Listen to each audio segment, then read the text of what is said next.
teman-teman Ajeng? Terjadwalnya tanggal 14 Desember, Pak. 14 Desember. Oke, Iya. nggak apa-apa nanti Hmm. apa kita akan ada dua sesi khusus untuk membahas jenis-jenis usaha, mulai dari apa yang paling sederhana, hotel, restoran, tour and travel, terus rumah sakit, pendidikan, sampai nanti yang cukup signifikan, cukup apa memiliki tax planning yang cukup tinggi itu adalah untuk yang pajak internasional. Nanti kita akan bahas.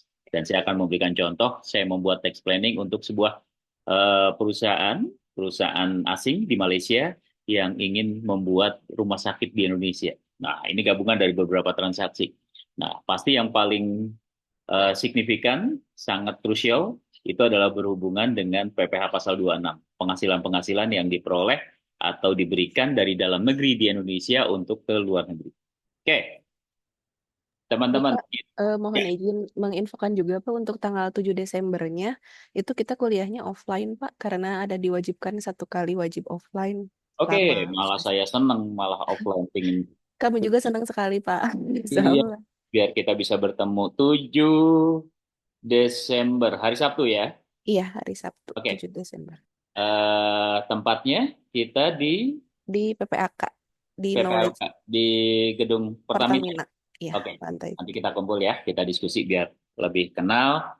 Nah, di situ nanti akan kita diskusi untuk masing-masing perusahaan. Kita praktek membuat tax planning eh, industri-industri. Nah, teman-teman nanti akan kita bagi untuk membuat, kita akan diskusi bagaimana cara membuat tax planning. Nah, ini sudah sangat tinggi untuk yang PPAK, hampir sama di atas Maksi, S2, tapi di atas sedikit. Oke, teman-teman, kita diskusi.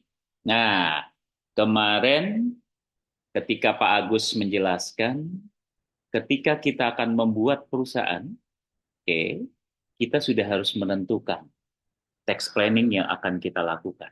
Sepakat, teman-teman?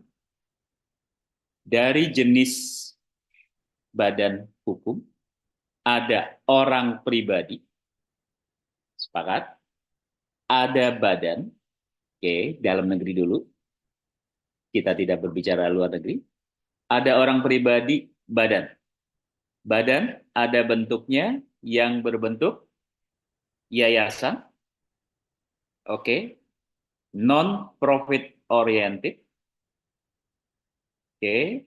Berikutnya koperasi, terakhir itu bentuknya adalah apa namanya perusahaan, PT maupun CV. Oke, kemarin saya minta membuat.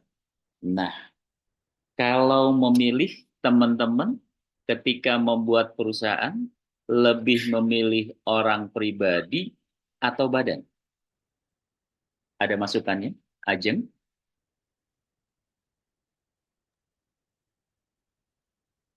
Aduh, Eh, Iya, Pak. kalau orang pribadi, kalau Aldi, ada masukan, Di? Iya, Pak. Eh, ini kalau untuk study case-nya buat tahun depan kali ya, Pak. Ya, Jika ini usahanya baru pertama kali berdiri eh, dan kemungkinan besar berarti omset belum mencapai 4,8 miliar, mungkin saya masih memilih untuk menggunakan usaha perseorangan atau wajib pajak orang pribadi WPOP, Pak. Seperti itu. Sehingga saya bisa memakai opsi tarif PPh final 0,5% yang mengacu pada PP 55 tahun 2022 kemarin, Pak. ya. Seperti itu. Oke, good. Aldi memilih orang pribadi. Oke, raise hand. Berapa orang yang orang pribadi?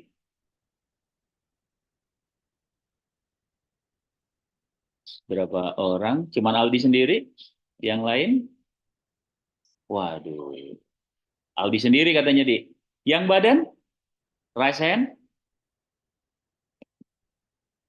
Waduh, yang lain nih absen semua kelihatannya nih. Apa namanya? Belum terpikir, Pak. Oh, siapa tadi? Raise hand. Oke, Gilang? Orang pribadi badan? Badan, Pak. Badan. Oke. Kita lihat. Kelebihan orang pribadi adalah apapun yang kita lakukan, penghasilan yang kita lakukan, itu masuk kantong kita sendiri. Sepakat teman-teman? Uang itu bisa kita pergunakan. Ingat, ketika kita orang pribadi seperti dokter, kita bisa menggunakan dua dulu, pencatatan atau pembukuan. Cuman sekarang dirubah, nggak bisa lagi pencatatan atau pembukuan. Pada waktu itu, sepakat saya dengan Aldi, kita lebih simpel menggunakan pencatatan. Apa bedanya pencatatan dengan pembukuan? Kalau pencatatan kita hanya mencatat berapa omset kita, dikalikan norma. Dokter normanya 50%, jasa konsultan 40%. Oke, kita lebih simpel pada saat itu. Tapi aturan tersebut dicabut dengan adanya seluruh transaksi diminta untuk memilih. Yang baru perusahaan itu harus berbentuk badan. Oke, badannya bisa dipilih. Nah, Pak, sekarang ini ada PT yang hanya untuk satu orang. Boleh. Nah, diperkenankan. Nah, tinggal nanti di sini berarti kita nggak ada pilihan, Pak. Kita harus memilih dalam bentuk badan. Walaupun orang pribadi penghasilannya kalau disampaikan oleh Pak Agus itu dari bekerja, oke, dari lainnya, deposito, sukuk, dan lainnya. Satu lagi dari dia punya usaha, berdagang, atau punya jasa konsultan. Nah, berarti di sini pendekatannya Pak, kalau untuk berusaha, ini yang boleh untuk ini adalah jasa konsultan dokter. Dia boleh. Tapi tidak boleh lagi menggunakan pencatatan, tapi sudah harus menggunakan pembukuan semua. Oke. Nah, dari sisi kesimpulan, itu kita memilih PPH untuk yang orang pribadi. Kita menggunakan pribadi. Tapi hati-hati teman-teman. Dari sisi kelemahan, satu lagi, untuk orang pribadi, PPN. Masih ingat? Omset di atas berapa?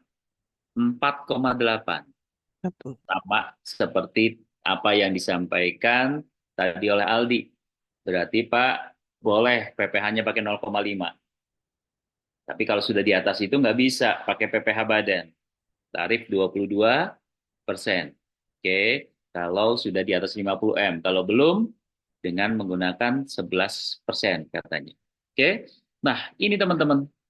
Berarti kalau dulu kita boleh memilih dari sisi kesimpulan kita menggunakan untuk PPH orang pribadi. Tapi kalau sekarang sudah omsetnya di atas 4,8, baik PPH maupun PPN, kita nggak bisa. Berarti kondisinya ketika kita sudah omset 4,8, kita sudah wajib secara jabatan terkena PKP. Nah, apa dampaknya? Berarti Ajeng ketika beli apapun harus ada PPN. Ada pajak masukan dan keluaran ya Pak Ada ya? pajak masukan dan keluaran. Cuman kelemahannya apa? Ketika kita PKP, kita beli itu ada PPN-nya. Oke, berarti setiap sebulan sekali kita harus melaporkan SPT PPN 11 11 11 11. Oke, berarti kita harus menyandingkan antara PK dengan PN. Nah, dengan kondisi seperti ini berarti kita hindari untuk orang pribadi memiliki usaha kecuali untuk dokter atau jasa. Oke, berarti teman-teman sudah bisa memberikan saran atau masukan kepada orang yang mau berusaha, Pak, kalau mau orang pribadi harus bentuknya jasa. Jasa konsultan, oke, terus untuk jasa konstruksi, jasa-jasa Pak, sama dokter. Tapi omsetnya harus di bawah 4,8 Pak. Kalau di atas 4,8, sebaiknya kita memilih dalam bentuk badan. Jelas teman-teman? Kita sudah bisa membedakan antara orang pribadi dengan badan. Nah, badan pun kita memilih. Ada firma, ada CV. Kantor akuntan publik, konsultan pajak diminta berbentuk firma. Berarti lebih daripada satu orang. Oke, bersekutu membentuk sebuah badan. Firma atau CV. Badan lainnya adalah PT. Kita belum masuk koperasi, belum masuk ke yayasan. Oke, ketika kita berbicara firma, apa yang terpikir oleh teman-teman? Firma setara dengan CV. Berarti tidak ada saham. Di sini pendekatannya adalah perusahaan yang terdiri dari beberapa orang memiliki kesepakatan tanpa ada saham. Saya, Pak Agus, dan 3 orang lain membentuk firma, SAR Tax Management Consultant. Oke, nah pada waktu itu saya dirikan sendiri, masuk Pak Agus, komposisinya saya rubah. 60% saya, 4 yang lain, 10%, 10%. Berarti itu harus dituangkan di dalam perjanjian. Nah, ini hati-hati teman-teman. Berarti kalau firma, karena tidak ada setoran saham, tapi ada kepemilikan aset dan lain-lainnya, dan sudah mulai berjalan, dibuat kesepakatan seperti itu. Dan dibuat kesepakatan siapa nanti yang bertanggung jawab sebagai pimpinan, managing partner. Dia akan bertanggung jawab. Dan juga ada hubungannya dengan untuk pembagian prive. Masih ingat? Kalau PT, dividen. Kalau bentuknya firma atau CV, pembagiannya, keuntungannya dalam bentuk prive. Oke, nah ini belum ke tax planning lanjutan. Jadi kita mempelajari dulu, membandingkan, membedakan perusahaan. Kalau prive, tidak kena pajak. Berapapun yang diambil. Yang penting equal antara biaya prive yang ada di perusahaan dan pendapatan prive yang masuk di SPT PPH orang pribadi.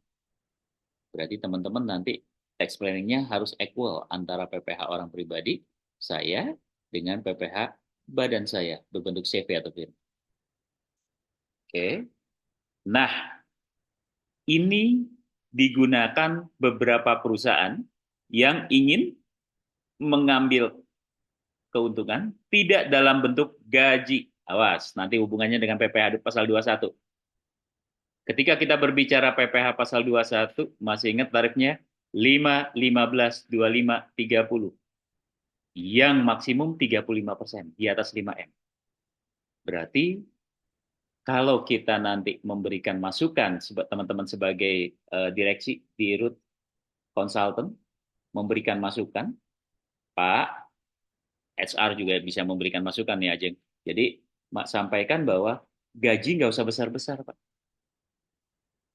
Berarti kalau bisa gaji itu tarif 50 juta per bulan. Berarti kali 12 sama dengan 600 juta. Oke, 600 juta berarti levelnya di 5, 15, 25. Sudah masuk di 25. 25%. Nah, kalau saya sebagai direksi atau sebagai pimpinan, gaji saya nggak ada masalah 10 juta. Tapi prive saya bisa 5M atau 10M. Sepakat teman-teman? Iya Nah, ya Pak. nah, cuman kan posisinya Pak, saya ngambilnya dapatnya nanti setahun sekali. Oh, belajar dulu tax planning sama Pak Sony. Apa yang dilakukan? Prive dibayar di muka. Oke, berarti kita baru sederhana untuk memindahkan, memisahkan jenis usaha yang cocok untuk kita. Berarti kalau prive, CV, oke, terus firma, gajinya kalau bisa di bawah PTKP. Sepakat teman-teman? Nah, tujuannya untuk apa? Orang pribadi nanti saya itu levelingnya kalau bisa 5-15. 5%, 15%. Cukup. Tapi ketika saya ambil private, itu saya ambil 10M dari keuntungan. Oke, berarti pajaknya berapa? 0. Karena di bawah PTKP. Tapi jangan bilang-bilang pajaknya Pak Sony 0 ya di kantor. Nanti pajak pada datang. Saya kena pajak tuh gara-gara dapat penghasilan dari Unpad. Jangan bilang-bilang ke Pak Edi sekarang Bu Tetet ya. Nah, karena saya dapatnya 2 bukti potong. Bukti potong 1721A1 dari sebagai dosen tetap PNS dan 1721A2 dari Sartex atau dari konsultan yang lain saya 0 karena saya ngambilnya private. Gaji saya di bawah PTKP. Nah, ini dia teman-teman. Itu kelebihan dari private. CV firma. Nah, cuman kelemahan tadi keuntungannya, kelemahan dari firma atau CV, tanggung jawab pemegang saham itu sampai aset yang dimilikinya. Hati-hati. Berarti kalau perusahaan besar, sudah besar, lebih baik teman-teman memilih PT. Jelas? Ada yang mau ditanyakan sampai sejauh ini? Nah, teman-teman, kemarin Pak Sony menyarankan kita untuk membuat tax planning, baik kita yang sudah punya perusahaan atau belum, kita sudah harus memilih. Kita mau bentuk CV, PT, orang pribadi atau badan. Oke, kita sudah sepakat, lebih baik orang badan, Pak. Kalau kita bukan jasa. Oke, badan kita memilih. Bentuknya apa nih? CV, firma, atau PT. Nah, kalau kita ingin perusahaan kita itu penghasilannya kita bisa ambil setiap bulan, berarti kita bisa pakai private. Cuman kelemahan private adalah tanggung jawab kita itu pada aset yang kita miliki. Berarti kalau utang pajaknya ada 100M, kita cuman kepemilikan di sana cuman 10M, ya sampai 100M. Beda dengan PT. Kalau PT ada hutang pajak 100M, kita punya saham cuma 10M, cukup sampai 10M. Sisanya 90, itu nanti ada mau dilikuidasi atau seperti apa. Jelas teman-teman? Ini cara menentukan kita dalam bentuk perusahaan. Nah, satu lagi kelemahan dari CV atau firma, di mana uang yang diambil oleh pemegang saham yang berbentuk gaji atau private itu tidak boleh jadi biaya. Apa dampaknya? Berarti PPh badan kita naik. Oke, berarti PPh badan kita naik. Karena 0 untuk biaya gajinya pemegang saham. Berarti kita cari dari unsur biaya-biaya yang lain. Ini kelemahan plus minus dari CV atau firma. Ada yang mau ditanyakan teman-teman?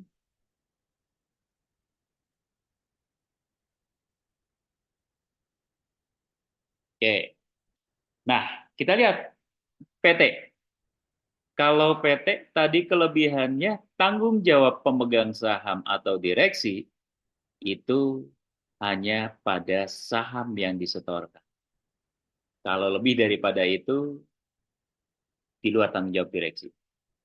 Cuman kelemahannya ketika berhubungan dengan pemegang saham ingin mengambil dividen, oke, hati-hati. Coba dicek di sisi aturan Undang-Undang Cipta Kerja. Kalau dulu Undang-Undang PPH, Undang-Undang 17 tahun 2000 sampai sebelum Undang-Undang Cipta Kerja, di mana kalau untuk orang pribadi terkena final 10%, untuk badan 15%. Masih ingat? Tapi dengan catatan badan kepemilikannya tidak mayoritas. tidak di atas 25%. Kalau di atas atau kepemilikannya mayoritas, dia bebas pajak. Jelas teman-teman? Dengan adanya Undang-Undang Cipta Kerja, beralih untuk orang pribadi bebas pajak, Pak. Badan pun bebas pajak. Sepakat teman-teman? Tapi harus diinvestasikan selama 3 tahun atau 5 tahun di dalam negeri. Oke, 3 tahun di dalam negeri. Sedangkan untuk di BUT atau asing itu terkena pajaknya. Nah, ini hati-hati. Berarti kita sudah mulai dari sini akan nanti kita masuk di minggu-minggu depan untuk bahas tax planning, HPP, PPN, output sampai kita masuk ke jenis-jenis usaha yang akan kita bikin tax plan. Oke, ada yang mau ditanyakan teman-teman? Berarti Pak harus diinvestasikan. Hati-hati.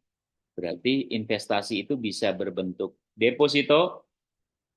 Oke, berarti paling gampang teman-teman memperoleh supaya bebas pajaknya harus RUPS terlebih dahulu. Setelah itu dilakukan dengan cara kita melakukan yang namanya investasi. Investasi ini bisa berbentuk deposito.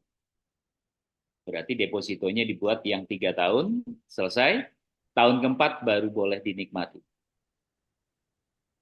Wah. Mas, boleh Pak? Mas Emas boleh, tapi antam ya. Tapi tadi Antam. emasnya tersebut harus diinvestasikan, tidak boleh dipakai. Mas Jadi Antam. dipakai Boleh. baru tahun ketiga. Berarti Oke. tahun keempat paling aman. Oke, berarti ini yang mau jadi direksi supaya dividennya tidak terkena pajak, harus RUPS. Yang kedua, diinvestasikan. Berarti teman-teman boleh memanfaatkan pajak uangnya tersebut setelah tahun keempat. Jelas teman-teman? Nah, Pak, tadi Bapak sudah memberikan tax planning perencanaan pajak untuk yang CV. Bisa yang namanya preferred, dibayar di muka. Saya butuh uang, Pak. Namanya juga manusia, BU. Direksi kebutuhan makin banyak, ya kan? Manusia, kalau posisi makin atas, posisinya juga makin banyak butuh. Bagaimana, Pak? Gaji, kata Bapak, kecil-kecil aja, ya kan? Sepakat, teman-teman? Jangan sampai level yang 35%. Sepakat? Sepakat. Sepakat. Wah, Ajeng sudah. Terus, jangan lupa, ini mendekati Desember.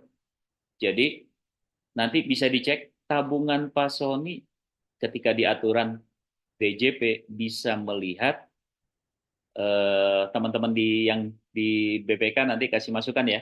Nah, ketika melihat kondisinya 31 Desember, Cortex itu bisa melihat tabungan di atas 1 miliar. Berarti 1 miliar 1 rupiah itu bisa kelihatan. Oke, dari mulai bulan sekarang tabungan saya cuman 900 juta di bank A, 900 juta di bank B, 900 juta di bank C, 900 juta di bank D sampai Z. Terlihat oleh pajak? Terlihat nggak Cynthia? Sepertinya enggak, Pak. Enggak, tapi jangan bilang-bilang ya. Tabungan saya 900 juta tapi ada di 10 atau 11 bank, jangan bilang-bilang ya. Oke, ini yang harusnya Fiskus sebelum merubah aturan tersebut dibuat.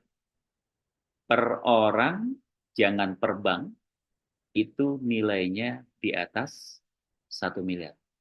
Berarti kelipatan bisa dilihat oleh Cortex.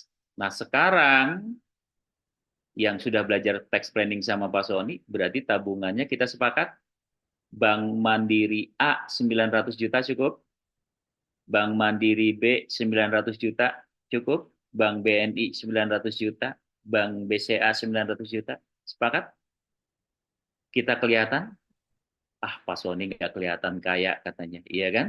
Nah, tapi akan terlihat di SPT, ada 900 juta di 10 bank. Jelas teman-teman? Nah, kita kembali ke tadi. Berarti kita bisa memisahkan mana kelebihan dari CV, firma, dengan kelebihan daripada badan. Badan, di sini hati-hati, ada badan dalam negeri, PT, dan sebagainya, dan badan luar negeri. Masih ingat BUT, bentuk usaha tetap. Bentuk usaha tetap itu adalah perusahaan aslinya dari luar negeri, tapi memiliki cabang atau perwakilan di Indonesia. HSBC Indonesia, Citibank Indonesia, AXA Indonesia. Nah, itu BUT. Oke, berarti Netflix kalau nanti sudah dirayu, YouTube sudah dirayu memiliki cabang di Indonesia, sekarang masih di Singapura. Oke, kenapa di Singapura? Tadi, tarif PPh badan kita berapa? 22%. Singapura berapa? 17%. Berarti saving kalau meletakkan cabang di Singapura. Jelas teman-teman? Ada yang mau ditanyakan? Berarti dari memisahkan jenis usaha saja kita sudah bisa membedakan perencanaan pajak yang lebih menguntungkan. Jadi nanti kalau di soal UAS, teman-teman saya minta untuk membuat menurut teman-teman untuk jenis usaha perusahaan sebagai teman-teman perusahaan baru lebih memilih PT atau CV. Jelaskan dari sisi keuntungan kelebihan dan tax planning. Jelas? Ada yang mau ditanyakan? Pak, Bet, izin bertanya. silakan, Ajeng. Kalau misalnya kita memisahkan produk gitu loh, Pak, produk mana saja yang masuk sebagai pendapatan badan, itu saya Oke. memilihnya PT sih, Pak. Ya, Kemudian ada juga produk yang masuk ke rekening pribadi karena sebagai usaha pribadi misalnya. Apakah itu diperbolehkan, Pak? oke. Tadi kita sepakat bahwa untuk badan berarti seluruh keuangan kita ada di badan. Uang yang diambil oleh pemegang saham hanya boleh dua, gaji atau dividen. Oke, selain itu berarti pinjaman pemegang saham. Oke, boleh kita ambil Pak, kan saya yang memilikinya, boleh. Tapi catat sebagai pinjaman pemegang saham. Boleh berbunga dan tidak berbunga. Oke, tapi hati-hati, bocoran sedikit. Aturan ini sudah disiapkan oleh Fiskus. Pinjaman pemegang saham nanti akan ditetapkan secara jabatan berapa suku bunganya. Sama seperti hubungan afiliasi, transfer pricing, suku bunga SBI. Berarti untuk 1 Januari 2025 hindari pinjaman pemegang saham. Oke. Nah, apa yang dilakukan oleh perusahaan? Ini Bu Ajeng udah minta tax planning dari Pak Sony. Berarti posisi sekarang Bu Ajeng punya beberapa PT, sepakat? Ada PT dan sebagian ada yang ke rekening pribadi gitu. Hindari menggunakan rekening pribadi. Kalau menggunakan rekening pribadi, tadi omset kita di atas 4,8, uang masuk ke rekening pribadi karena sudah terlihat dengan Cortex per 1 Januari, berarti sudah di atas 4,8, Bu Ajeng akan ditetapkan secara jabatan PKP, pengusaha kena pajak. Berarti bertransaksi apapun, beli bakso, itu harus memotong PPN. Ke S-Hardware, oke, ada PPN-nya. Ke Informa ada PPN-nya, tapi ke tempat-tempat yang lain kita diwajibkan untuk melaksanakan PKPN. Makanya saya menyarankan direksi atau seperti apa dengan menggunakan keuangan pribadi. Jadi keuangan pribadi menggunakan dua, gaji atau dividen. Saya butuh pendanaan, Pak. Oke, mau saya ajarin Bu Ajeng? Kalau di sini free, kalau di luar 10% dari Oh, Pak. Oke, apa yang saya lakukan? Bu Ajeng berarti harus siap. Ada holding di atasnya. Oke. Di bawah perusahaan Bu Ajeng itu bisa berbentuk PT atau berbentuk CV. Cuman tadi saya sudah menyampaikan kelemahannya, plus minusnya, CV maupun PT. Pak, saya butuh pendanaan nih. Oke, di antara anak-anak perusahaan CV PT tadi, Bu Ajeng masukkan kepemilikan saham di atas. Di atas ada holding. Holding atas nama Bu Ajeng dan suami atau tim, teman. Oke, masukkan sebagai kepemilikan saham 60%, mayoritas 70%. Di anak-anak perusahaan di bawah holding. Oke. Holdingnya, karena kita masih butuh pendanaan, holdingnya bentuknya CV. Karena apa? Bu Ajeng bisa ambil uang dari holding kapanpun. Cuman kekurangannya adalah tidak bisa dibiayakan. Nggak ada masalah. Holding penghasilannya hanya dari strategic management, penghasilannya hanya dari dividen. Dividen tidak kena pajak. Berarti penghasilan yang diperoleh oleh CV di atas tidak terkena pajak. Biayanya pun tidak perlu Bu Ajeng laporkan. Hanya dilaporkan, tapi tidak terkena PPh badan. Sepakat teman-teman? Oke, baik, Pak. Berarti sekarang sebelum 1 Januari, Bu Ajeng bikin holding. Oke, holdingnya PTA. Bentuknya CV, karena Bu Ajeng masih perlu pendanaan. Saham-saham kepemilikan CV yang ada di bawah, yang ada di Bu Ajeng, naikkan ke atas. Berarti nama Bu Ajeng tidak ada lagi di anak-anak perusahaan, tapi berganti atau berubah menjadi CVA, CV Ajeng. CVA ini memiliki saham, memiliki kepemilikan di PT maupun CV. Ini teman-teman bisa lakukan, bisa berikan saran. Pak, oke, sudah per 1 Januari jadi CV Holding. Oke, CV Holding membawahi beberapa perusahaan tadi. Sudah. Setelah itu, Bu Ajeng bilang, waduh, Februari anak mau menikah nih, butuh pendanaan.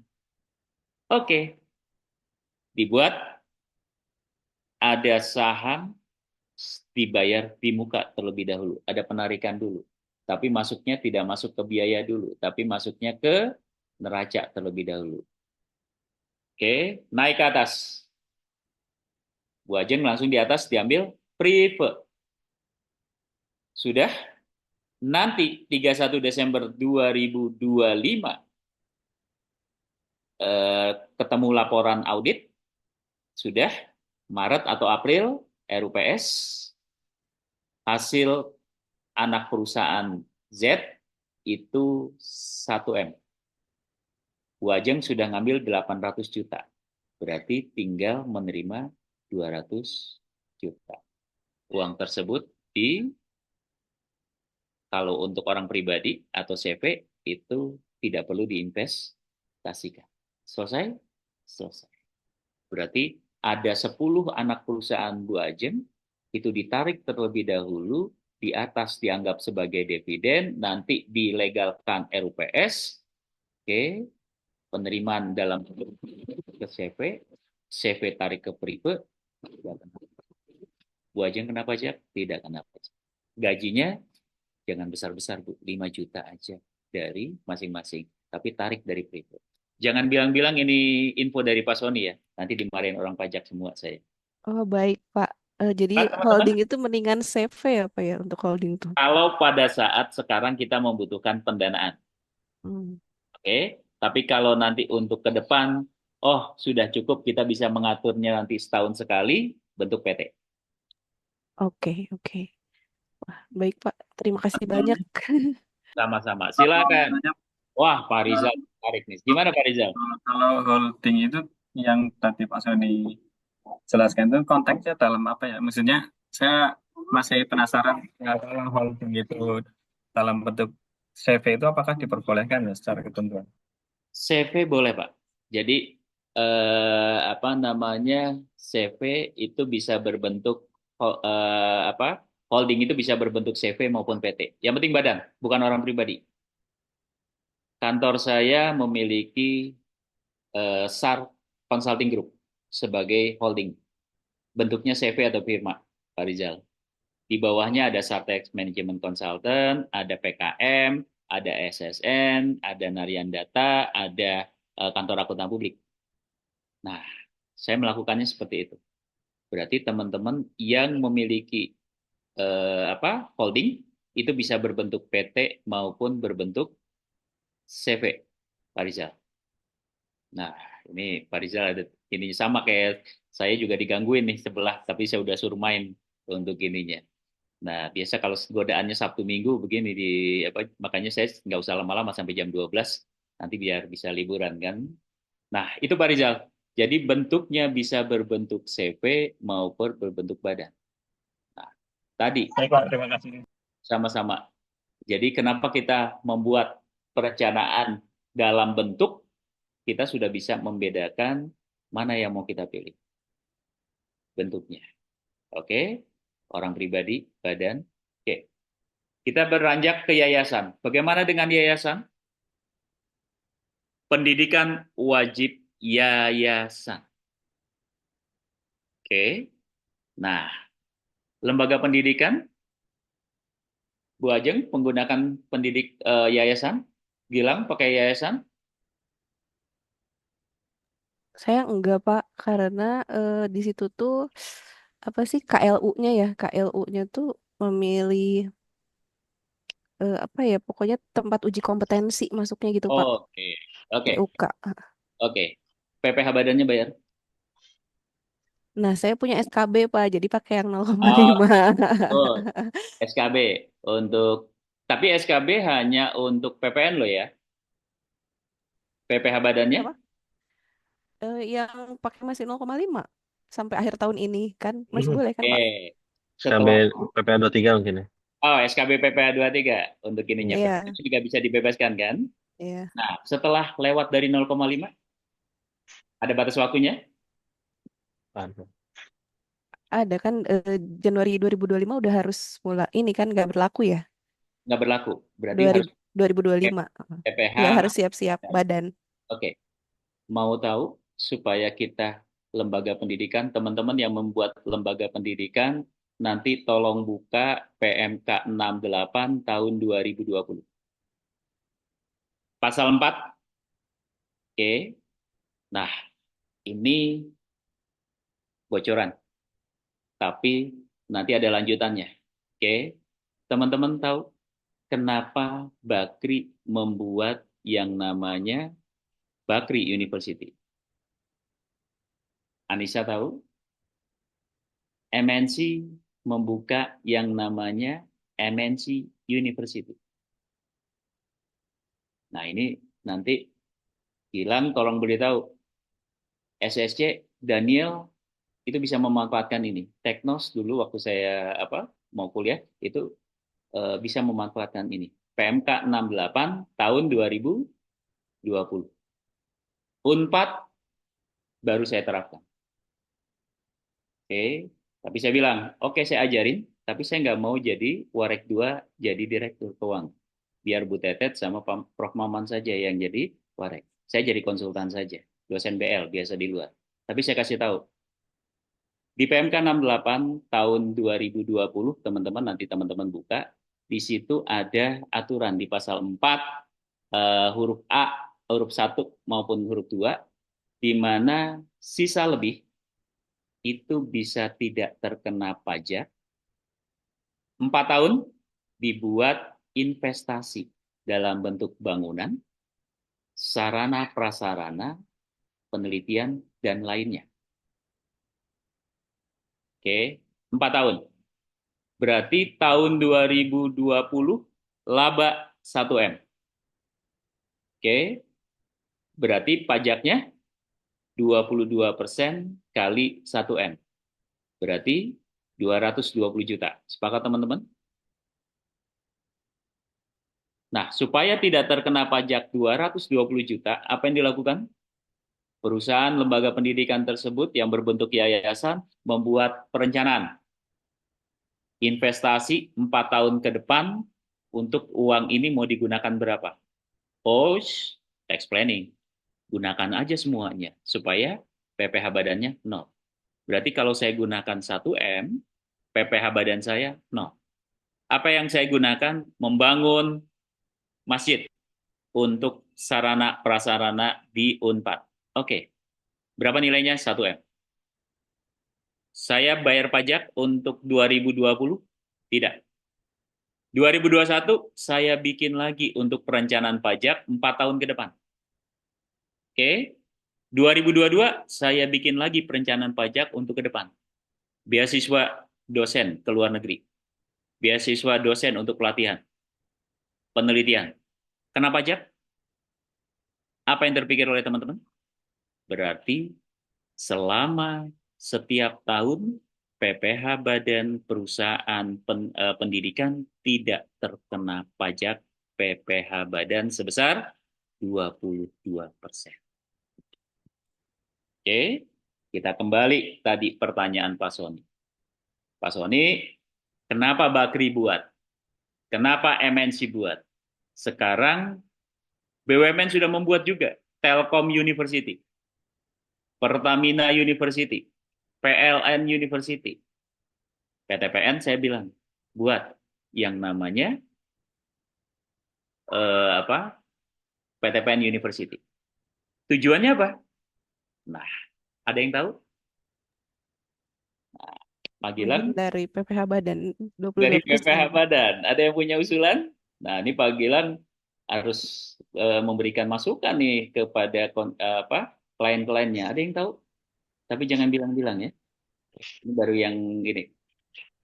Tolong diperhatikan. Ketika MNC grup ini aja deh, Bakri dari Adaro dan segala macam, dia laba 1T. Oke, 1T berarti PPh badannya berapa? Kali 22%? 220M. Wow. Daripada bayar pajak, apa yang dilakukan? 900M itu diberikan kepada universitas. Bakri University. Dalam bentuk CSR. Corporate Social Responsibility. CSR terkena pajak, teman-teman? Tidak, Bapak. Tidak. Good, Pak Denny. Tidak terkena pajak. Berarti, kalau dulu beasiswa tidak terkena pajak. Tapi sekarang dikunci. Hanya beasiswa yang ada ikatan dinas. Sehingga Sampurna mengurangi. Kalau dulu saya S2, S3 itu gampang sekali mencari beasiswa. Tapi kalau berikutnya agak susah. Nah, teman-teman ngambil PPAK juga bisa. Tapi dengan adanya aturan ini agak berubah. Nah, sekarang ada CSR. Dari 900M yang diberikan CSR ke universitasnya sendiri, oke, berarti tinggal 100M pajaknya. 100M kali 22%. Berarti 22M. Sepakat? Oke, berarti kena pajaknya berapa? 22M. Kita saving berapa? Dari 220M, kita hanya bayar pajak 22M. 900M yang kita CSR ke universitas kita, kena pajak? Tidak kena pajak. Oke, terus diinvestasikan selama 4 tahun. Terus 4 tahun, kena pajak? 0. 0. Jelas teman-teman? Cuman Pak Bakri, Pak Haritanu baru sampai tahu segitu. Belum tahu bagaimana cara mengeluarkan uangnya supaya Pak Haritanu, Pak Bakri bisa dapat uangnya. Ada yang ingin tahu? Ada yang ingin tahu bagaimana? Pengen, Pak. Ingin tahu, Pak. Sangat Oke. ingin tahu, Pak Soni. Punya nomor telepon saya? Hubungi saya. Ada, Pak. Oke, ingin tahu? Oke, kita lihat apa yang dilakukan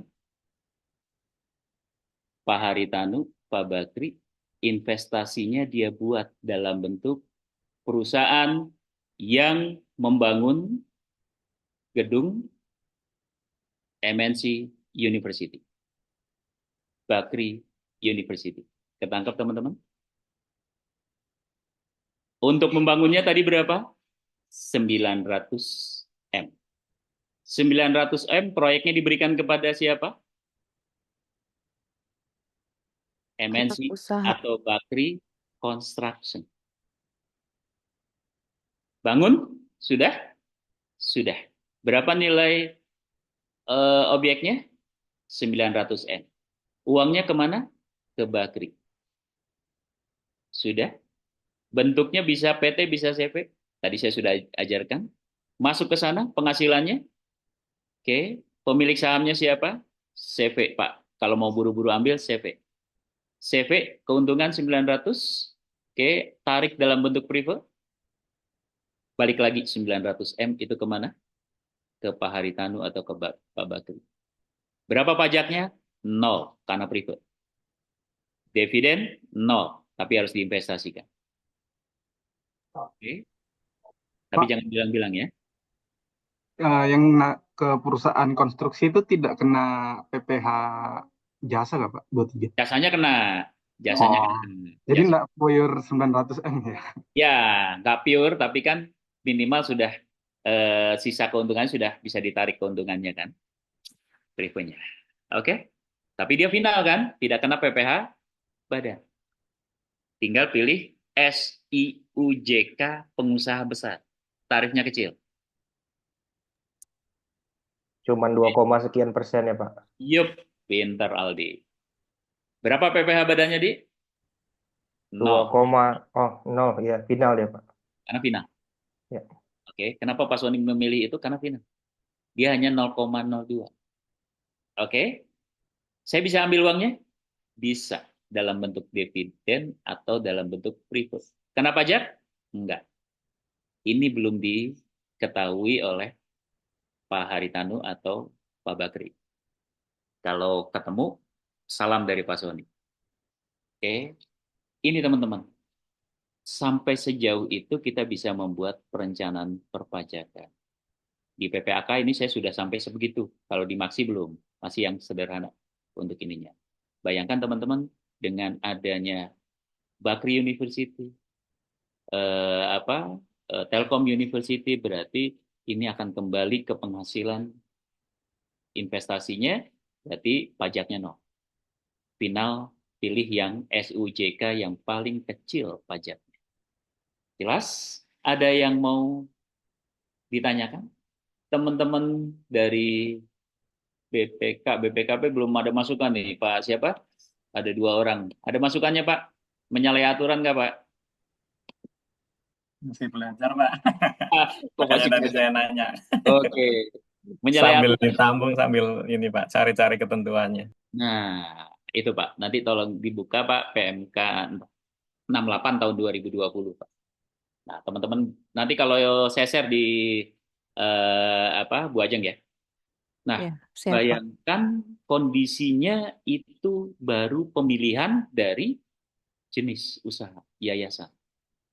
Cuman kelemahan dari yayasan apa teman-teman? Aset itu kalau terjadi perselisihan, ada penutupan, pilot, aset itu bukan milik dari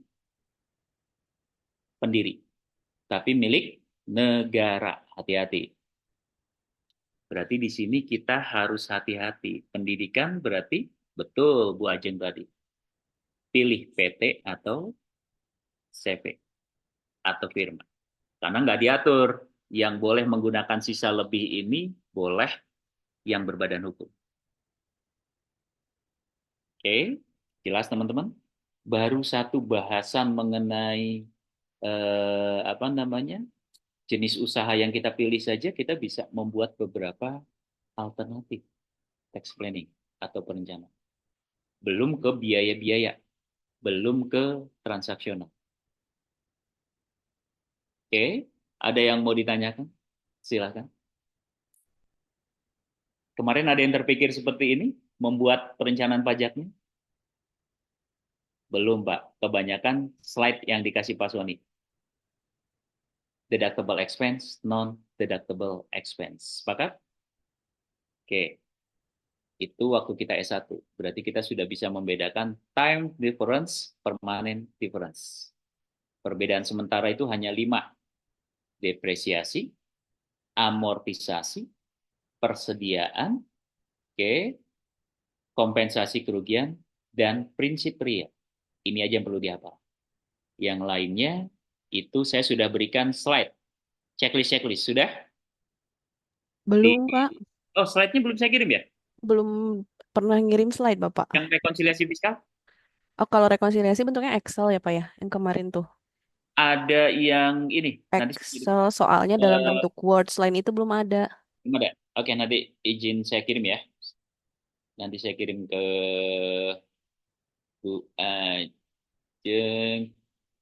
Oh, rekonsiliasi fiskalnya bukan yang teori ya, masih yang soal ya. Oke, nanti saya Ya, kirim. Pak. Ya, siap. Oke, good. Oke, ada yang mau ditanyakan? Nah, Bapak, maaf terkait yang tadi diinvestasikan kembali. Dividen itu tidak akan kena pajak. Nah, kalau diinvestasikannya dalam saham gitu, maksudnya boleh. Malah lebih seneng. Bagus, Bu. Mm-mm. Cuman kan saham nanti kita nggak bisa real cepat ambilnya kan. Iya, Balik lagi. Kita diambilnya dalam bentuk dividen. itu Nah, termasuk ke dalam investasi juga kan ya, Pak ya? boleh, Bu. Sukuk Hmm. boleh. Cuman biasanya kalau saya tanya kepada pemegang saham BU nggak? Butuh uang nggak? Butuh. Berarti saya sarankan ke deposito atau emas. Oke. Emasnya harus disimpan dulu selama 3 tahun. Baru setelah 3 tahun baru boleh dicairkan. Tapi kan itu agak susah kalau emas. Makanya saya menyarankan deposito. Deposito langsung dibuat 3 tahun. Tahun keempat baru boleh digunakan. Berarti setiap tahun saya punya cadangan 4 tahun, 4 tahun, 4 tahun, 4 tahun, baru tahun berikutnya saya ambil. Tapi kalau sangat BU, saya sarankan dengan menggunakan CP. Prefer. Ya. Oke, Pak. Oke, ada yang mau ditanyakan teman-teman? Silakan. Berarti yayasan tadi kelemahannya hati-hati dalam hal aset. Karena aset ketika ada likuidasi itu bukan jadi milik perusahaan, tapi jadi milik negara. Tidak bisa diperjualbelikan karena sudah jadi milik negara. Jadi hati-hati ketika yayasan akan ditutup, asetnya sudah tidak bisa beralih kepada pendiri. Ini hati-hati. Berarti untuk lembaga pendidikan yang berbentuk yayasan ini hati-hati ketika kita ada penutupan yayasan. Oke. Oke, yayasan ini diperkenankan untuk pendidikan dan rumah sakit yang keagamaan. Berarti Muhammadiyah, terus Al-Islam di Bandung, itu menggunakan yayasan. Boleh memilih antara yayasan atau menggunakan PT. Sedangkan rumah sakit swasta bentuknya harus berbentuk PT. Tadi kita sudah membahas plus minusnya PT, CV, yayasan. Begitu juga kalau koperasi, ini kelebihannya adalah tidak ada PPh badan, karena semuanya di SHU, sisa hasil usaha dibagikan. Oke, ada yang mau ditanyakan? Teman-teman, silakan. Jangan ragu-ragu. Bapak, izin. Oke, silakan. Aldi. Mengenai tadi yang diinvestasikan kembali selama 4 tahun. Katakan tadi deposito. Bagaimana ketika mereka menjaminkan depositonya, Pak, sebagai bentuk pembiayaan? Walaupun sebenarnya, Oke, hati-hati. Yang investasi 3 tahun itu hasil dividen ya. Kalau yang PMK 68 itu investasi dalam bentuk bangunan, sarana prasarana, penelitian, penunjang. Berarti nggak boleh dalam bentuk deposito. Untuk lembaga pendidikan ya, dipisahkan ya lembaga pendidikan dengan dividen. lembaga pendidikan itu boleh tidak bayar pajak PPh badan dengan catatan mereka membuat perencanaan investasi 4 tahun ke depan, tapi dalam bentuk bangunan, sarana prasarana, lab, lembaga penelitian, penunjang, pendidikan. Berarti bisa bangun gedung, bisa bangun lab, bisa bangun musola, masjid, lapangan basket, lapangan parkir, oke, yang lainnya, oke. Nah, Pak, kita perlu Alfamart. Oke, kita buat. Boleh? Boleh, asal dibuat perencanaan selama 4 tahun. Berarti tahun 2020, 4 tahun, sampai 2024. 2021 bikin lagi 4 tahun berikutnya. Berarti capeknya kita membuat perencanaan sampai realisasinya, tapi setiap tahun kita tidak PPh badan. Jelas, Aldi? Izin tanya, Pak. Oke, silakan, bilang. Untuk perencanaan tadi, Pak, berarti disampaikannya tuh melalui apa ya, Pak? Apakah diskusi dengan ARW Oke, atau bagaimana? di laporan SPT khusus untuk pendidikan itu ditambahkan lampiran, satu lampiran. Lampiran investasi. Sehingga dia di PPh badannya nanti ada tertulis 0. Lampirannya perencanaan investasi sisa lebih 4 tahun ke depan. 1M digunakan untuk apa? 1M, berarti 0 pajaknya. Berarti kita tinggal membuat RAB, rencana anggaran belanja untuk investasi 4 tahun ke depan. Itu Gilang. Berarti kalau sudah ada itu, PPh badannya akan 0. Oh iya, berarti SPT-nya 0 ya, Pak ya? Sebenarnya, Pak ya? Sisa labanya. Sisa lebihnya 0. Sisa Siap, lebihnya siap. ada, tapi diinvestasikan dalam bentuk sarana prasarana bangunan. Baik, Pak. Oke, kita berandai-andai. Pak, ini perusahaan udah untung banget nih. UPH misalnya.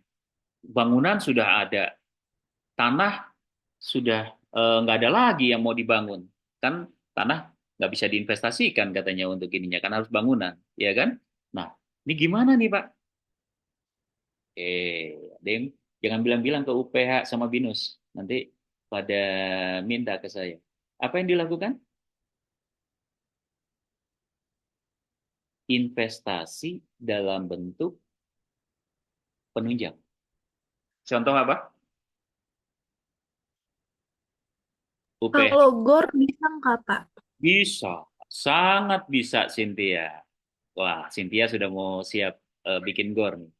Oke, GOR Soalnya sudah ada. ini Pak baru dibangun GOR-nya jadi kelihatan. Oke, GOR bisa dibangun, tapi harus dibuat dalam investasi 4 tahun tersebut ya. Oke, GOR sudah, semua sudah. Nah, apa nih yang perlu dilakukan? Kita nggak, masa kon mau kena pajak? Oke, ingat, pendidikan, kita punya pendidikan apa nih Pak? Oh, ada pendidikan hotel. Berarti apa yang terpikir oleh teman-teman? Untuk menunjang pendidikan hotel, training, dibuatlah hotel. Bangunan berbentuk hotel. Boleh? Boleh. Hotelnya disewakan? Sudah. Nanti training, dibuat perjanjian MOU antara universitas dengan hotel tersebut. Oke. Wah, terus hotel sudah, Pak. Bisnis apa lagi? Rumah sakit. Oke. Ada kedokteran, fakultas kedokteran. Iya kan? Nah, yang penting kan kita investasi buat pelatihan di sana. Ini teman-teman. Wah, ada jurusan perminyakan, Pak. Terus kita bikin apa? Masa kita bikin SPBU? Katanya seperti itu, ya kan? Nah, kita lihat mana yang bisa kita buat hotel, rumah sakit, terus apa? Misalnya konsultan, perumahan untuk yang konstruksi pada perumahan atau seperti apa. Yang penting tadi sarana prasarana yang menunjang. Beasiswa boleh? Boleh. Oke, penelitian boleh. Nah, makanya senang ketika ada tax planning dari Pak Sony, itu mereka jalan-jalan ke luar negeri. Perencanaan studi banding katanya. Boleh di dalam investasi, Pak? Boleh. Jadi, apa, senang keluar negeri katanya. Cynthia mau jalan-jalan ke luar negeri? Buat di dalam investasi 4 tahunnya. Ya, Sudah Pak. buat investasi 4 tahunnya? Belum bekerja, Pak. Oh, sekarang kan punya value added. Oh iya, Bisa ya, membuat tax planning untuk beberapa perusahaan. Oke, kalau sama Pak Sony mahal 10%, wajahnya Pak Sony 10% dari yang bisa diefisiensikan. Kalau saya nggak perlu, gaji aja 100 juta per bulan. Cukup? Oke, nanti jadi pemilik supaya tidak kena pajak, ya kan? Oke, teman-teman, ada yang mau ditanyakan? Silakan. Pak, izin tanya, Pak. Oke, silakan.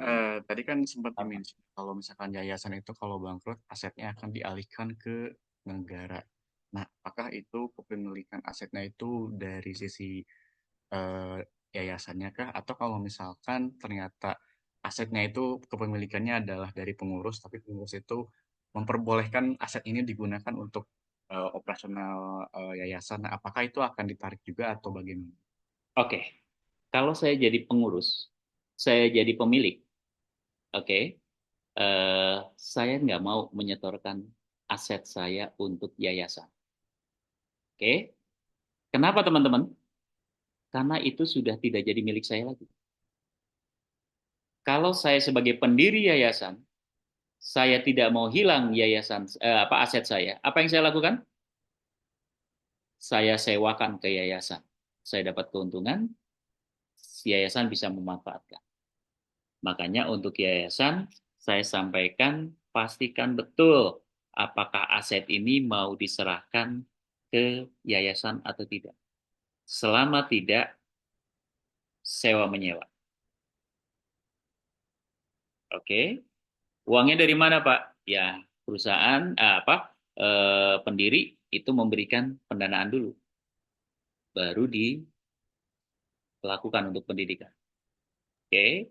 Nah, nanti kita lihat. Ada yang bekerja di lembaga pendidikan di sini, teman-teman?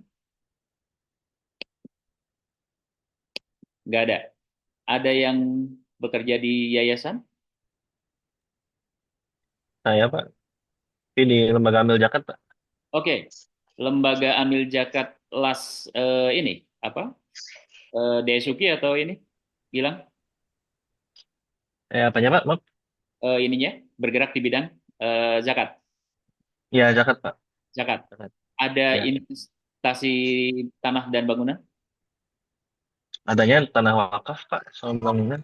Oke, kalau tanah wakaf aman. Nah, Karena kan itu diwakafkan. Hati-hati ketika pendiri itu menyetorkan tanah dan bangunan. Karena itu sudah beralih. Separuhnya sudah kepemilikan beralih. dari negara. Kalau wakaf gitu mah bukan ya Pak? Bukan punya negara atau gimana? Wakaf bukan. Jadi itu dimanfaatkan untuk kepentingan bersama. Baik. Oke, siap. Ada lagi teman-teman? Ada yang mau didiskusikan? Ini baru kita berbicara perencanaan pajak untuk jenis-jenis usaha. Orang pribadi, badan, BUT.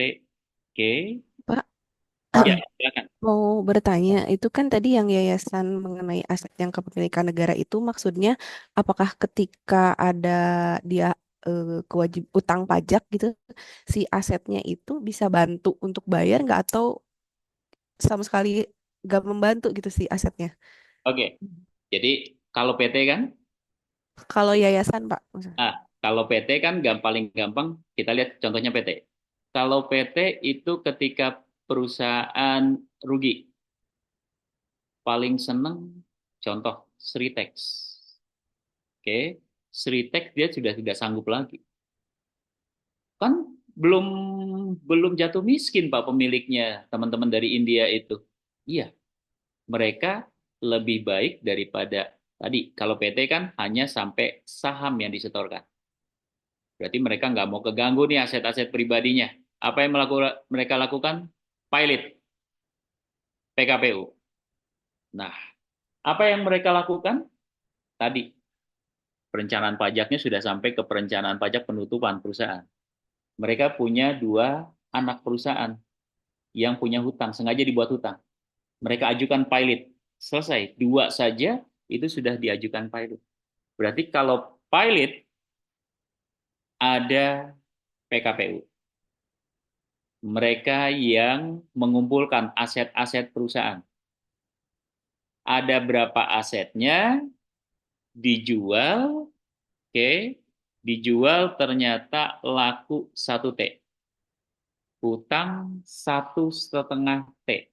Berarti yang 500 juta nggak terbayar. Bisa dikejar ke ini Pak? Nggak bisa. Karena hanya saham. Kalau CV masih bisa dikejar. Kalau ini berarti 1 T dibayar, 500 juta ikhlaskan. 1 T, mana yang dibayar? Diurut paling atas negara, karyawan, baru yang lain. Oke, ini swasta. Bagaimana untuk yayasan?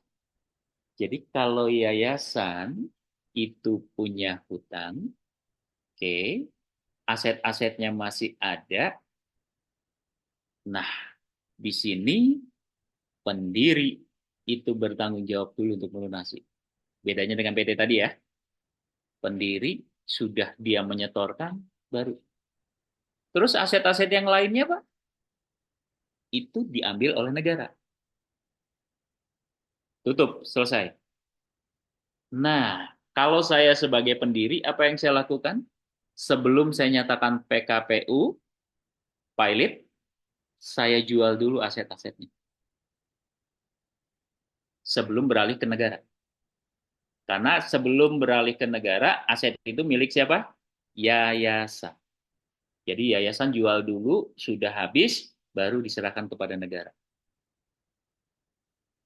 Itu perencanaan kita untuk yayasan. Berarti yayasan berbeda dengan PT. Berbeda dengan PT. Jelas, Bu Ajeng? Ya, baik Pak, jelas Pak. Ada yang mau ditanyakan teman-teman?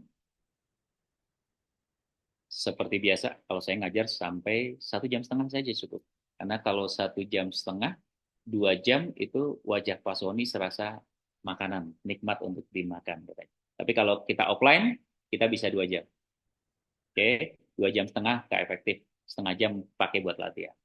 Oke, ada yang mau ditanyakan? Silakan teman-teman, jangan ragu-ragu. Permisi Pak, mau nanya Silakan Pak Denny. terkait revaluasi aset Pak.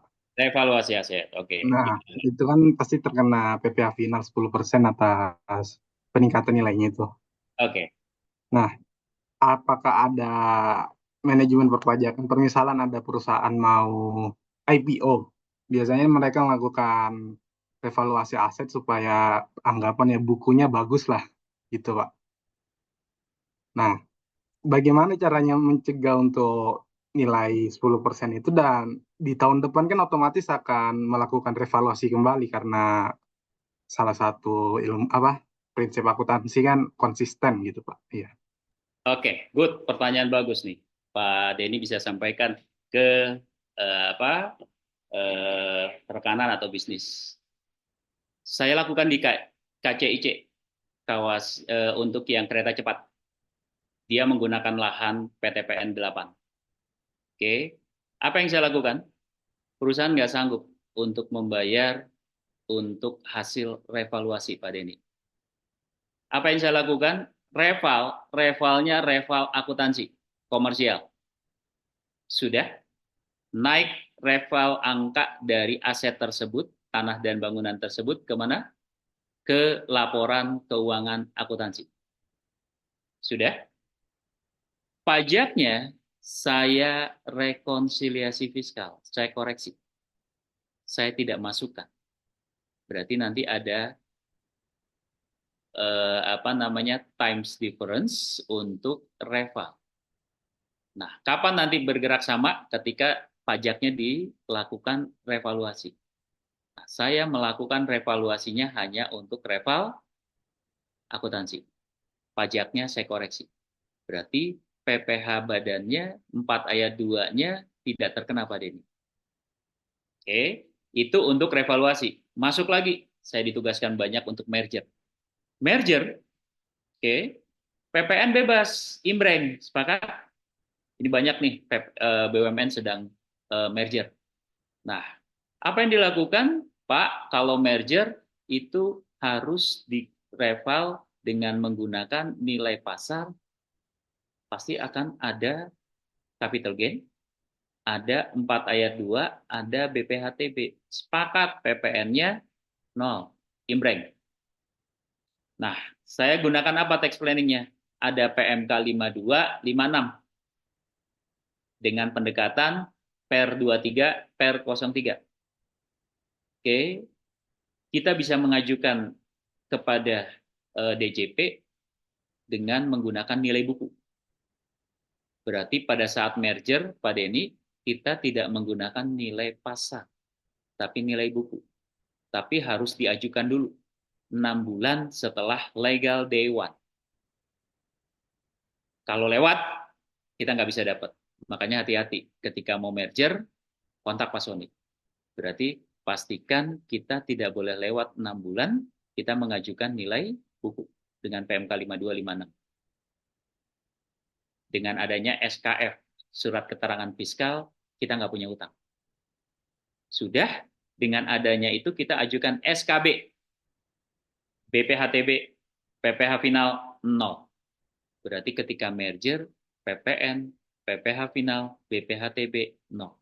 Dengan pendekatan PMK 5256, aturan pelaksanaan per 23 per 03.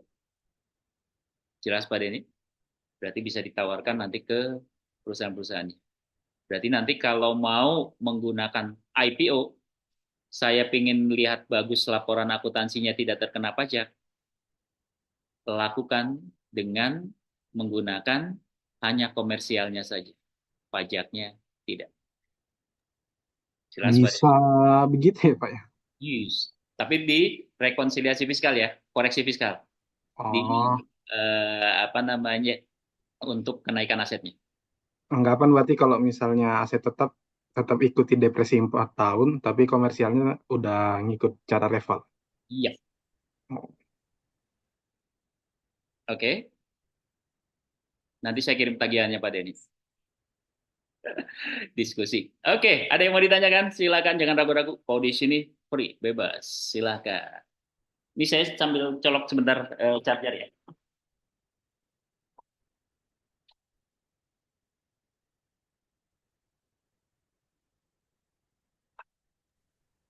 Oke, ada lagi? Silakan. Kalau di luar topik boleh Pak? Boleh, silakan. Nah, untuk ini Pak, untuk para developer Pak, ini kan ada kejadian Pak, para Oke. developer itu jual rumah tapi PPN-nya nggak dihitung sama dia Pak, Oke. sehingga seolah-olah jadi harga itu nggak masuk PPN, tapi ketika kena pajak PPN-nya diminta Pak. Oke. Dan gimana? Penjualannya bebas PPN? Rumah subsidi Pak. Rumah subsidi kan? Mm-mm. Rumah Rumah subsidi subsidi. bebas PPN, sepakat? Mm-mm. Berarti nggak ada Bebas. PPN.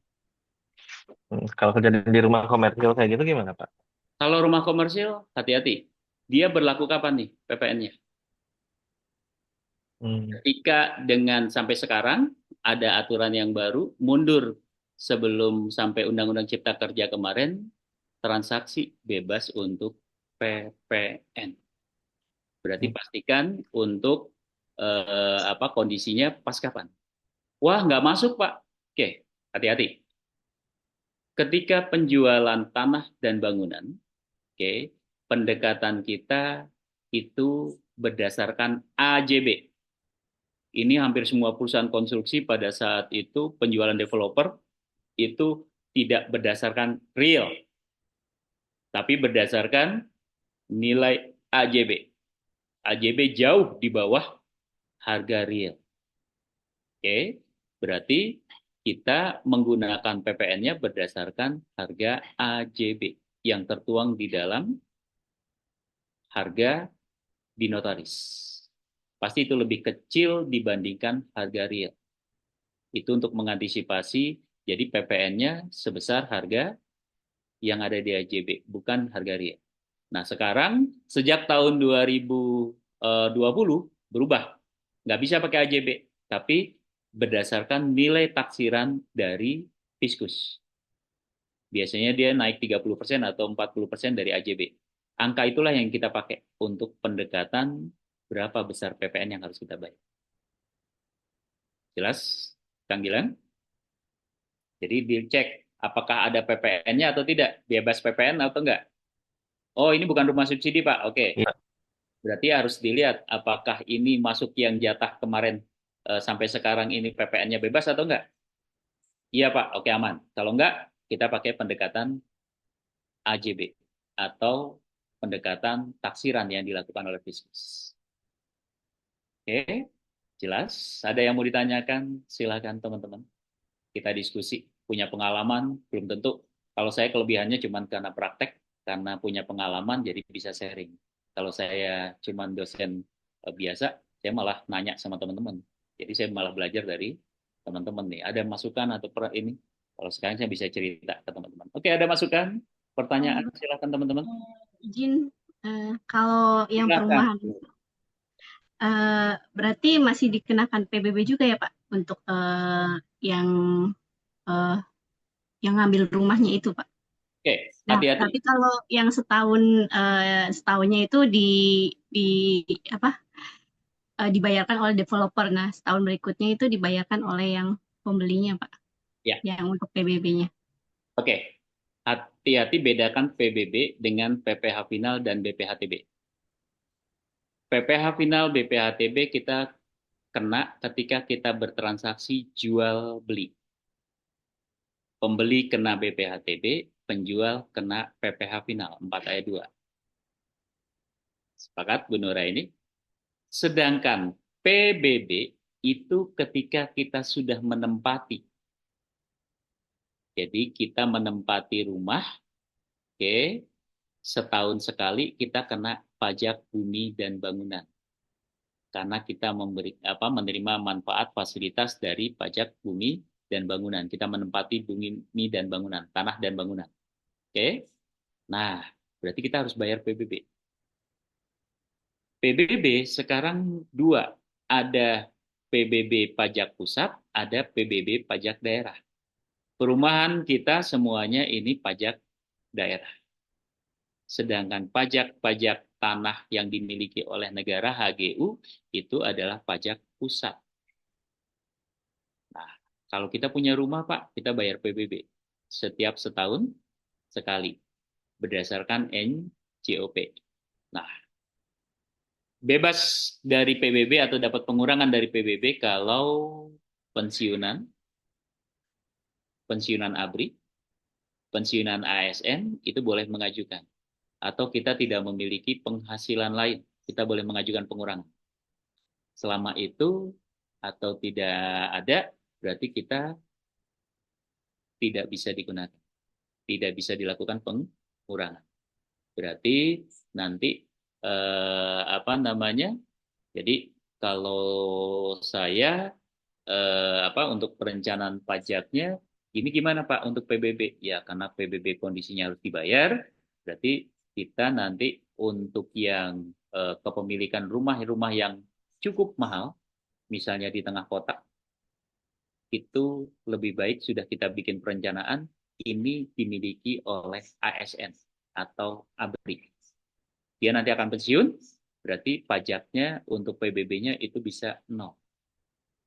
Kita yang swasta, jangan beli tanah-tanah itu. Tanah-tanah itu biar dimiliki oleh orang tua yang ASN, kita yang menyewa. Padahal punya kita juga kan, uangnya dari kita. Bu, nanti ibu yang beli ya. Oke. Berarti nanti PBB-nya kita bisa memanfaatkan bisa 0. Jadi ibu ayah kita belikan rumah yang di Jalan Merdeka yang mahal-mahal. Karena nanti PBB-nya itu bisa 0. Kita tinggal nyewa. Memanfaatkan. Toh uangnya dari kita juga. Nah, itu bedanya PBB, BPHTB sama PPh final, Bu Nur Aini. Baik Pak, terima kasih. Sama. Ada yang lain teman-teman? silakan jangan ragu-ragu sama saya, silakan kita diskusi, silakan kita mudah-mudahan ilmu yang saya dapat di lapangan bisa bermanfaat buat teman-teman juga untuk ininya. Bapak punten satu Ya, lagi kalau silakan, saran silakan. Bapak Nur kan lagi ini kan lagi buka bimbel nih Pak, lebih ke CV atau ke PT nih Pak, karena belum ada partner untuk mengembangkan bimbelnya itu Pak. Oke, Ya, bimbelnya Bu Aini sudah lembaga eh, pendidikan. Berarti pakai ya, tadi PMK 68 ya. ya. SKB-nya diajukan untuk untuk yang PPh 23-nya, untuk PPN-nya, untuk dibebaskan. Setelah udah lewat 0,5-nya, berarti pakai fasilitas, PPh badannya, sisa lebihnya diinvestasikan. Oke, nah kembali sebagai pemegang saham, Bu Nuraini itu pingin cepat-cepat memperoleh keuntungan, ngambil uangnya, atau nanti saja? Nanti saja sih Pak. Oke, Untuk kalau nanti diinvestasikan. saja, saran saya bentuknya PT. Karena PT itu paling aman. Kondisinya, tanggung jawab kita kepada saham yang diinvestasikan. Berapa saham kita? Nah, karena Bu Nuraini berdiskusi dengan saya, supaya Bu Nuraini bisa mengatur segala sesuatunya, mayoritas harus Bu Aini dan keluarga. Baik Pak, cuma ini dari keluarganya masih belum mendukung Pak. Oke, kalau belum Jadi mendukung, masih berarti jadi kan lebih ke CV ya Pak. kalau belum mendukung, nggak masalah kan. CV itu kan hanya tadi saran saya ke Bu Ajeng untuk bisa mengambil uang dalam waktu singkat. Tapi kalau tadi Bu Nuraini nggak buru-buru, saran saya PT. Karena PT aman. Nah, terus saran saya berikutnya mayoritas. Karena kalau mayoritas itu lebih leluasa. Nah, TBK pun bisa dibuat mayoritas, Pak. Bisa. Saya udah izin kebetulan saya diamanai di Komisaris Independen di Ultra Jaya dan Pak Sabana itu mengizinkan saya untuk bercerita bahwa Pak Sabana nanti teman-teman buka laporan keuangannya Ultra Jaya. Oke. Di situ Pak Sabana kecil, cuma 30%. Anaknya 20%. Oke, belum mayoritas kan? Tapi lihat, PT-PT yang dimiliki itu dimiliki oleh Pak Sabana dan anak-anaknya. Ada beberapa PT, ada perusahaan-perusahaan lain. Kalau di total, itu totalnya berapa? Hampir 80 sampai 90%. 20%-nya dijual di TBK. Berarti apa yang terjadi teman-teman? RUPS datang Pak Sabana dan anaknya saja cukup. Tinggal ketok palu. Selesai. Nah, itu sampai tax planning untuk perusahaan TBK, perusahaan besar. Mereka bisa mengatur untuk investasinya sampai idle money-nya itu sampai 1T. Nah, kenapa harus disiapkan seperti itu? Berarti sebelum kita membuat sebuah perusahaan, kita berbisnis, tax planning perencanaan awal untuk memilih jenis-jenis perusahaan, ini sudah harus disiapkan terlebih dahulu. Sudah betul tadi Bu Nuraini, berarti Pak, saya memilih CV atau PT. Tidak buru-buru PT, karena paling aman. PT sudah, berarti nanti saya ngambilnya dalam bentuk apa Pak? Dividen. Dividen 4 tahun sekali Bu. Nah, ini bisa ambil dalam bentuk apa yang diinvestasikan. 3 tahun sekali. Oke, silakan. Oke, baik Pak. Makasih. Sama-sama. Ada yang mau ditanyakan teman-teman? Silakan. Oke, kalau tidak ada, kita foto dulu. Anissa, silakan diaktifkan videonya.